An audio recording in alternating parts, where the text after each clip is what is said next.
भगवान के गुण संपूर्ण लोक में व्याप रहे हैं, संपूर्ण लोक में व्याप रहे हैं। ऐसी महिमा बतलाने के लिए यहाँ पर ये श्लोक आचार्य प्रवर मानतुंग स्वामी द्वारा लिखा गया। एक साथ उच्चारण करेंगे सभी जन मिलकर के, अपनी अपनी पुस्तक में मिलान करें, उच्चारण साथ में करें। संपूर्ण मंडल शशांक कला कलाप शुभ्रा गुणास्त्रिभुवनम तव लंघयन्ति ये संसृता त्रिजगदीश्वर नाथ मेकं कस्ता निवारयति संचरतो यथेष्टम। संपूर्ण मंडल शशांक कला कलापो शुभ्रा गुणास्त्रिभुवनम तव लंघयन्ति ये संस्कृतास्त्र जगदीश्वर नाथ मेकम कस्तान निवारयति संचरतो यथेष्टम।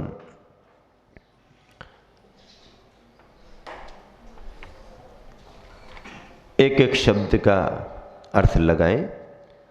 संपूर्ण मंडल शशांक, संपूर्ण मंडल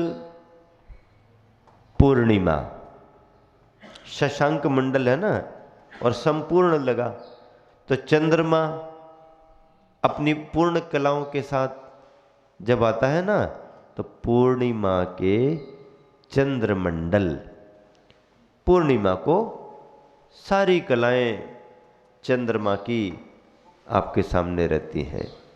कला कला पे कलाओं के समूह के समान तो गुणाः आपके गुण त्रिभुवनम तीनों लोकों को लंघयन्ति लांघ रहे हैं। चंद्रमा का प्रकाश फैलता है, सब तरफ उजला उजला उजला उजलापन रात में रहता है। कहीं आपने चंद्रमा की शुभ्र ज्योत्सना का वर्णन साहित्य में पढ़ा है क्या? चंद्रमा की शुभ्र ज्योत्सना का वर्णन साहित्य में पंचवटी पढ़ी?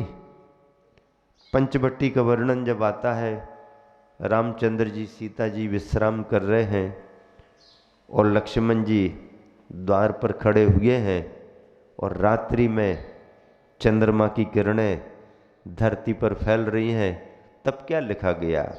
चारु चंद्र की चंचल किरणें खेल रही थी जल थल में, स्वच्छ चांदनी बिछी हुई थी अवनी और अंबर तल में। बिजली आती जाती तो पता पड़ती, चांदनी कब आती जाती पता नहीं। जो नैसर्गिक जीवन जीते थे प्रकृति में और जगमगाहट नहीं थी, तब शुक्ल पक्ष में चंद्रमा की चांदनी जब पूरी निकलती तो रात में भी तुम्हारी मरकुरी और दूधिया ये सब फीके फीके हो जाएं। ऐसा बिल्कुल उजला उजला प्रकाश, कहीं भी चले जाओ कुछ भी देख लो। आचार्य प्रवर मानतुंग स्वामी ने भी प्रकृति का बड़ा प्यारा वर्णन किया है।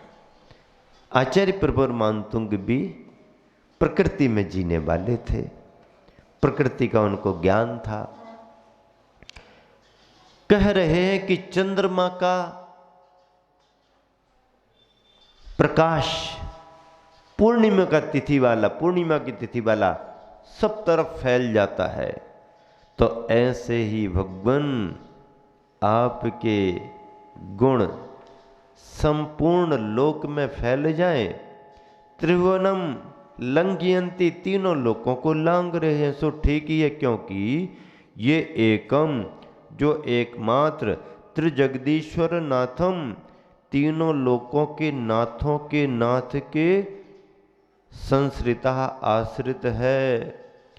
तान उन्हें यथेष्टम संचरतः, उसको यथेष्ट इच्छानुसार स्वतंत्र विचरण करने में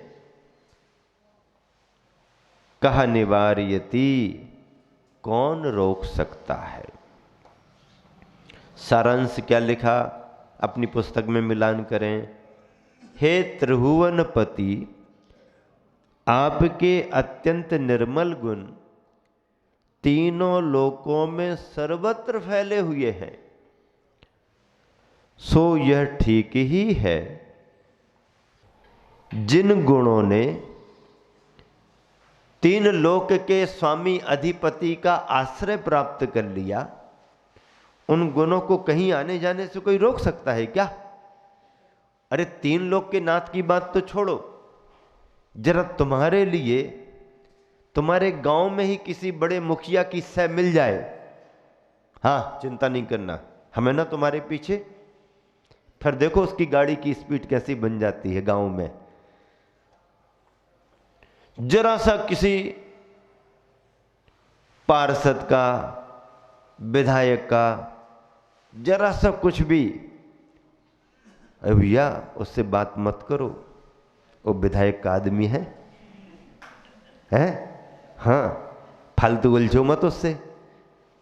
और सांसद की ओर पहुंच गए तो फिर भैया देखो, यदि कोई कुछ गड़बड़ी कर भी रहा हो और कोई उसे पकड़ने को, दबाव बनाने को आ गया हो और दबाव बना रहा हो और किसी ने आकर के कह दिया, है भैया उसे पंगा मत लो। क्या पंगा का अर्थ क्या होता है? क्या ये शब्द कुछ ऐसे हैं जो हो सकता है डिक्शनरी में इसका अर्थ ना मिले, डिक्शनरी में इसका अर्थ हो सकता ना मिले, लेकिन ये देशज होते हैं। हो सकता है महाराष्ट्र कर्नाटक वाले डायरेक्ट उसका भाव ना पकड़ पाए, लेकिन अब हिंदी साइडर लोग उसको पकड़ लेंगे। मराठी के कुछ शब्द भी ऐसे होंगे कि भाई वो शब्द यदि बोल दिया जाए तो वहाँ के लोग तुरंत समझ लेते हैं। अपने अपने देश की भाषा आसानी से समझी जाती है। मनुष्य तो मनुष्य, जानवरों के साथ भी ऐसे ही होता है कि वो अपने देश की भाषा ही ज़्यादा समझते हैं। हम लोग कर्नाटक यात्रा पर गए, हमारे साथ में बहुत सारे ब्रह्मचारी मराठी वाले भी थे, बहुत सारे ब्रह्मचारी हिंदी साइडर भी थे। अब कर्नाटक में पहुंच गए, अब महाराष्ट्र में कुछ अलग, थोड़ा सा कर्नाटक में अंदर जाओ तो अलग। अब क्या हुआ कि कर्नाटक में बिहार करते चले जा रहे सुबह सुबह। तो सुबह सुबह जैसे ही हम लोग नगर में बस्तियों में से प्रवेश करते हैं, मेन रोड से अपने दूसरे गांव निकलते, छोटे छोटे गांव से, तो वेलकम के लिए बहुत से फ्री सेवक मिलते हैं जो एकदम यहाँ की वहाँ खबर देते हैं, कौन आया, कहाँ आया, कैसा आया। वो फ्री सेवक डॉक्टर साहब कहलाते ना, हाँ डीओ जी, हाँ डॉक्टर साहब। और वो तो कई बार किसी तेज चलती हुई गाड़ी के पीछे तक चले जाते हैं, पीछे पीछे तक जाते हैं, फिर लौट के वापस आते, ऐसे मिल जाते हैं। अब वो कभी समझते कभी नहीं समझते, तो एकदम दो तीन मिल करके आगे कौन आए हैं, क्या आए, कहाँ से आए, अपनी भाषा में वो बोलने लगे। तो ये मध्य प्रदेश का ब्रह्मचारी को समझा नहीं कि ये क्या कर रहे। तो ये मध्य प्रदेश का ब्रह्मचारी कहने लगा, है हट हट हट। अब हिंदी में बोला हट हट हट। तब वो कर्नाटक वाला कुत्ता क्या जाने हट हट का अर्थ क्या होता। अब ये बोल रहा ब्रह्मचारी हट हट हट, तो वो ऐसे देख रहा, क्योंकि उसकी हिंदी तो आती नहीं थी। अब वो देखता रहा। फिर मराठी वाले ब्रह्मचारी ने प्रयास किया, तो वो कहना हड़ हड़ हड़ हड़ हड़ हड़ कह दिया। तो फिर देखने लगा क्या कह रही है, को समझ में नहीं आया उसको, हड़ हड़ भी समझ में नहीं आया। हड़ हड़ का अर्थ भी हट हट होता है। तो किसी कर्नाटक वाले ने कहा कि ये कर्नाटक के कुत्ते हैं, यहाँ पर ये हिंदी और मराठी में नहीं समझते। तो फिर इन्होंने कहा फिर आप भगाओ इनको। तो उसने खड़े होकर के जैसे ही हच हच कहा, तो हच हच सुन करके वो कुत्ते भाग गए। हच हच कन्नड़ में हटो हटो, हच हच कह दो हट जाओ हट जाओ, हड़ हड़ कह दो तो मराठी में हट जाओ हट जाओ, और हटो हटो कह दो तो हिंदी में हट जाओ हट जाओ। तो मतलब जानवर कुत्तों के लिए भी उनकी भाषा ही का ज्ञान हो ना। अब तुम अंग्रेजी में सुना दो उसको तो कैसे समझेगा। हाँ, अंग्रेजी यदि किसी ने पढ़ी हो, कुत्ते भी अंग्रेजी पढ़ लेते हैं, उनको भी डिग्रियां होती हैं। हाँ, डीएसपी एसपी रैंक तक के हैं श्वान प्रशिक्षण केंद्रों में कुत्ते मिलते हैं, उनकी डिग्रियां हैं, उनके लिए तनख्वाहें मिलती है, सब है, उनका भी अपना, तो वो बात लगे। अन्यथा ऐसा कुछ तो ऐसे कुत्ते भी दूसरी भाषा में बोलो तो नहीं समझ सकते, उनकी भाषा में बोलो तो समझते हैं। तो पंगा से बात शुरू हुई थी, मतलब हिंदी वाले समझ गए कि पंगा नहीं लेना। किससे पंगा नहीं लेना? जिसका कांटेक्ट संबंध किससे, कोई विधायक हो, कोई सांसद हो, कोई नेता हो। एक सही के नेता होते हैं और उनको, जो सही के नेता होते उनको जबरदस्त नेता कहा जाता, और जो केवल चाराने छाप होते हैं तो वो जबरदस्ती के नेता होते हैं। 1500 वाले वो जबरदस्ती के नेता। तो जबरदस्ती की नेतागिरी तो नहीं, जबरदस्त नेता होना तो हाँ, उसके गुण, उसका व्यक्तित्व होना, जो नेतृत्व कर सकता, जो नेतृत्व कर सकता है वो नेता माना जाता है। अन्यथा तो यहाँ का वहाँ, वहाँ का इससे लिया उसको दिया, इसकी टांग उसका हाथ, फंसाया निकाला, तो ये नेतागिरी तो कुछ नहीं, इसका कोई मायना नहीं। तो ऐसे किसी बड़े व्यक्ति का आश्रय किसी ने पा लिया तो फिर उसको कहीं आने जाने में कोई रोकता टोकता नहीं। भैया गाड़ी निकल तो गई लेकिन किसकी है? वो थोड़ी बैठे उसमें, वो तो नहीं बैठे लेकिन उनका आदमी बैठा है।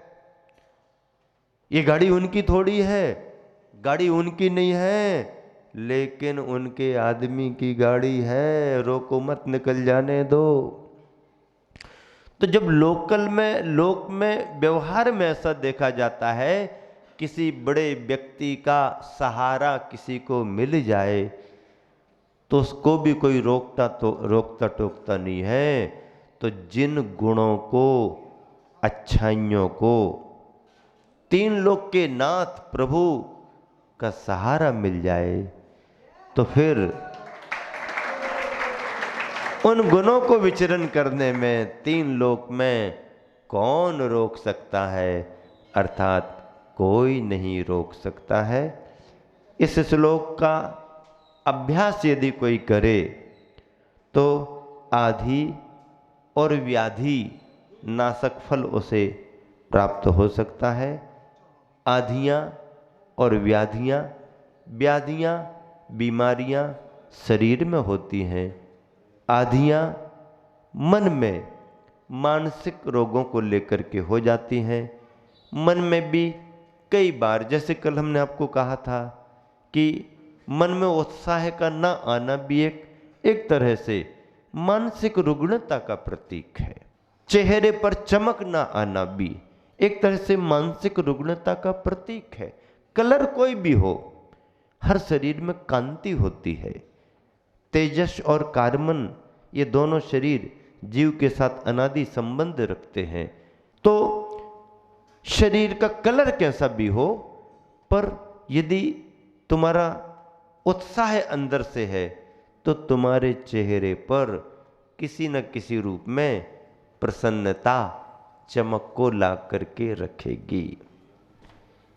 चेहरे की चमक ओरिजिनल है, क्रीम पाउडर की चमक का क्या भरोसा, कितनी देर रहेगी। खूब बढ़िया बढ़िया लगा लिया तुमने गर्मी के दिनों में और जरा ठंडक नहीं मिली तो गर्मी ने फिर तुम्हारे चेहरे को कैसा कर दिया। अंदर से पसीना आया तो सारी सीमेंट बह गई। क्या? हाँ, फोर्स अंदर से आया और तुम्हारी लगाई हुई रिपेयरिंग सीमेंट बह गई। क्यों? कहाँ बह गई? अरे अंदर से, जैसे किसी ने छाप करी और पक नहीं पाई और कहीं से पानी वानी आ गया, सीमेंट निकल गई। लगाने में तुमने इतनी मेहनत करी, इत्र लगाया, इत्र लगाया, ये लगाया वो लगाया, और मौसम जरा गर्म हुआ, प्रतिकूल हुआ, गर्मी लगी, पसीना आया, तो इतर भी तितर बितर, इतर भी तितर बितर हो गया। तितर बितर 3 तेरा का हो गया। क्या कहते हैं? 3 तेरा का हो गया। और जो भी आपने ऊपर से साज सज्जा की वो भी यहां वहां होगी। ओरिजिनल चमक प्रसन्नता की होती है। पेट भूखा भी है लेकिन प्रसन्नता की चमक चेहरे पर दिखाई दे रही है। घर में बैठे बैठे मालपुआ खा लिए, रसमलाई खा ली, मन माफिक सब कुछ खा लिया, लेकिन वो भोजन चेहरे पर प्रसन्नता थोड़ी देगा जब तक अंदर से प्रसन्नता ना उठे। प्रसन्नता तो अंदर का विषय है। हां, उस प्रसन्नता को बढ़ाने में बाहरी साधन सहयोगी बनते हैं। बाहरी साधन सहयोगी होते मानता हूं, और बाहरी साधन पुण्य के उदय से मिलते हैं, और पुण्य के उदय से साधन मिले हैं तो उसका अनुभव भी अच्छा होगा, प्रसन्नता बढ़ेगी। लेकिन बाहर के साधन प्रसन्नता बढ़ा ही दें ऐसी अनिवार्यता नहीं है। अन्यथा ये क्यों लिखा गया? कोई राजमहल में रोए, कोई पर्णकुटी में सोए। पर्णकुटी पत्तों की कुटिया। कोई राजमहल में रोए, कोई पर्णकुटी में सोए। जन्म की गलियां अलग अलग हैं, मरण का मरघट एक है। रावण सोने की लंका में भी परेशान, और रामचंद्र जी जंगल में पत्तों की कुटियों में भी।